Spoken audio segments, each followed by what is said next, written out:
Hello, আসসালামু আলাইকুম guys. আমরা অবশেষে চলে আসলাম সেই নওগাঁ জেলার মাহবুবা আপুর বাসাত। তো এখানে এসে অনেক ভালো লাগলো, আপুর সঙ্গে দেখা করলাম। তো আপুর বাসাটা খুব একটা মনে করেন নির্জন জায়গার মধ্যে। তো আমরা আসছি শুধু তার বাসাটা দেখার জন্য। আসলে আমরা সর্বপ্রথমেই ঢুকলাম তার চুলা বাড়ির দিকে, মানে যেখানে রান্না বাড়া করে। তো রান্না বাড়ার জায়গাটা আমরা আমাদের অনেক মুগ্ধ করেছি, যে আমরা ভিডিওতেই শুধু দেখতাম, কিন্তু আসলে আজকে বাস্তবে দেখলাম যে আসলেই ভালো।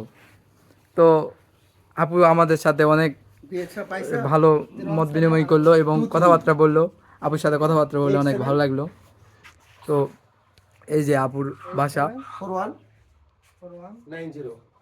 আপু ভিতরে গেল। তো আপুকে দেখতে পাবেন একটু পরে। আপু একটু ভিতরে গেল একটু কাজের জন্য, হয়তো জানি না। তো আমরা আসছি অনেক, কি আর বলবো আপনাদেরকে, বলে বুঝাতে পারতেছি না। আমরা যে আসতে পারছি, আমরা জানতাম না যে আমাদের এত নিকটবর্তী জায়গাতে আপু আছে, কিন্তু আমরা তো জানি না, জানতাম না। তো ধন্যবাদ জানাই যে চাচ্চু আমাদেরকে নিয়ে আসলো এখানে। চাচ্চুর জন্য আসলাম।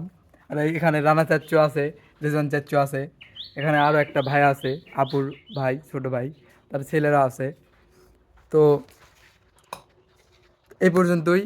আপুকে আমরা ধন্যবাদ জানাই। আপুর বাসাতে আসতে পারলাম আমরা সবাই। তো